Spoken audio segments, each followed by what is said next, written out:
Hi friends, welcome back to our channel. അപ്പം നമുക്കിത് class കുറച്ച് നേരം ഉള്ളായിരുന്നു. അപ്പോൾ പിന്നെ ഒരു ചൂണ്ടയിടൽ പരിപാടി പ്ലാൻ ചെയ്തേ. അപ്പോൾ നമ്മൾ വീട്ടിൽ പോയി ചൂണ്ടയൊക്കെ സെറ്റ് ചെയ്ത് പെട്രോളൊക്കെ അടിച്ച് നമ്മൾ പോകുന്ന വഴി ഞങ്ങളുടെ സ്കൂൾ വണ്ടി, ഈ സ്കൂളിലാകട്ടെ ഞങ്ങൾ പഠിച്ചത് ലൂതർ സ്കൂളിൽ. അപ്പോൾ ഇതിൻ്റെ വാതിൽ കൂടെ വേണം പോകാൻ. അപ്പോൾ ഇതിലെ കൂടെ പോയപ്പോൾ പണ്ടത്തെ കാര്യങ്ങളൊക്കെ ഓർത്തു ഒരു നൊസ്റ്റാൾജിയ. അങ്ങനെ ഞങ്ങൾ രണ്ടുപേരും കൂടെ പോവുക കേട്ടോ. അപ്പോൾ നമ്മുടെ വീടിൻ്റെ ഒരു പ്രത്യേകത എന്ന് വെച്ചാൽ കുറച്ച് പടിഞ്ഞോട്ട് പോയ കടലും കുറച്ച് കിഴക്കോട്ട് പോയ കായലുമാണ് കേട്ടോ. ഏകദേശം നടുക്ക് ഭാഗത്തായിട്ടാണ് നമ്മുടെ വീട്.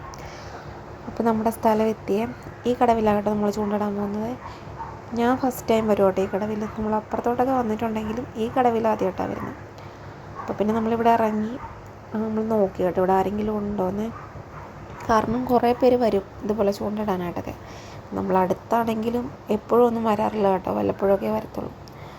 അപ്പോൾ പിന്നെ അടുത്ത പരിപാടി മീനിൻ്റെ തീറ്റ സെറ്റാക്കാനാണ് കേട്ടോ. തീറ്റ അപ്പം നമ്മൾ മൈദാമാവാണ് കേട്ടോ കൊണ്ടുവന്നത്.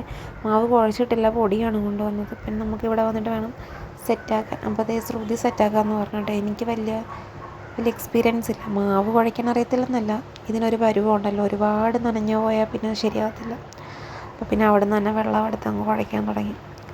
നമ്മൾ പറയുമായിരുന്നു കേട്ടോ, ഈ വെയിലത്ത് നമ്മളല്ലാതെ വേറെ ആരും വരത്തില്ലെന്ന്. നമ്മൾ വന്നപ്പോൾ അത്ര വെയിലില്ലെങ്കിലും ഇപ്പം നല്ല വെയിൽ. അപ്പം നമ്മളതൊക്കെ അവിടെ നിന്ന് കുഴച്ചു, നമ്മളെല്ലാം ശ്രുതി കുഴച്ചു. അപ്പോൾ അത്യാവശ്യം പരുവത്തിനായി. പിന്നെ നമ്മൾ കായലിൻ്റെ ഭംഗിയൊക്കെ ആസ്വദിക്കുക. വല്ലപ്പോഴും വരുന്നതുകൊണ്ട് നമുക്കിത് കാണുമ്പോൾ ഭയങ്കര സന്തോഷമാണ് കേട്ടോ. പിന്നെ അങ്ങനെ നോക്കി നിന്നപ്പോഴത്തേക്കും ഇവിടെ ഒരു ഹൗസ് ബോട്ട് കേൾക്കുന്നു. എന്തോ പണിയുണ്ടെന്ന് തോന്നുന്നതില്ല, സൗണ്ടൊക്കെ കേൾക്കുന്നുണ്ട്. അപ്പം നമ്മൾ മാവെല്ലാം സെറ്റാക്കിയത് ശ്രുതി ഫസ്റ്റ് ചൂണ്ടിടാനിരുന്നു കേട്ടോ. കുറേ നേരം നോക്കി, കാണുന്ന പോലെയൊന്നും അല്ല, കുറേ നേരം നോക്കിയിട്ട് ഒരു രക്ഷയില്ല, മീൻ കൊത്തുന്ന പോലും ഇല്ല. അപ്പോൾ പിന്നെ ഇവിടെ നിന്നിട്ട് കാര്യമില്ല, നമുക്ക് അപ്പുറത്തൊരു കടവുണ്ട്, അപ്പോൾ അങ്ങോട്ട് പോകാമെന്നോർത്ത് ഇറങ്ങുക കേട്ടോ. കയറി വന്നപ്പോൾ വലിയ കുഴപ്പമില്ലായിരുന്നു. അപ്പോൾ നമ്മൾ ഇറങ്ങാൻ നോക്കുക കേട്ടോ, ഇതിൻ്റെ താഴത്തോട്ട് ഇറങ്ങി വേണം അങ്ങോട്ട് പോകാൻ. അപ്പോൾ ഒന്ന് തന്നെയാണ് നമ്മൾ വെള്ളത്തിൽ കിടക്കും. ആലപ്പുഴയിലാണെന്ന് പറഞ്ഞിട്ട് കാര്യമില്ല, 2 പേർക്ക് നീന്താൻ അറിയത്തില്ല. പിന്നെ ഞങ്ങൾ അവിടെ നിന്ന് ഇറങ്ങി പറയുമായിരുന്നു നമുക്കിനി അടുത്ത സ്ഥലത്തോട്ട് പോകാം, അടുത്താണെങ്കിലും കറങ്ങിപ്പോകണം. പിന്നെ നമ്മൾ അവിടെ നേരെ അടുത്ത കടവിലോട്ട് വന്ന്. ഇപ്പോൾ ഇവിടെ 2 ചേട്ടന്മാർ വള്ളത്തെ വലയിടുവാണോ വല വീശാൻ പോവുകയാണോ കൂടുതൽ ഡീറ്റെയിൽ ഒന്നും അറിയത്തില്ല, അവരിങ്ങനെ പോകുന്ന കണ്ടു. അപ്പോൾ പിന്നെ ഞാൻ ചൂണ്ടയിട്ട് നോക്കാമെന്ന് ഓർത്ത് അങ്ങനെ തീറ്റയൊക്കെ കുഴച്ച് ഒരുവിധമൊക്കെ കുളത്തിൽ ഒപ്പിച്ച് വെച്ചു. അങ്ങനെ ചൂണ്ടയിടാനിരുന്നപ്പോൾ തന്നെ അതെല്ലായിടവും കുരുങ്ങി കേട്ടോ.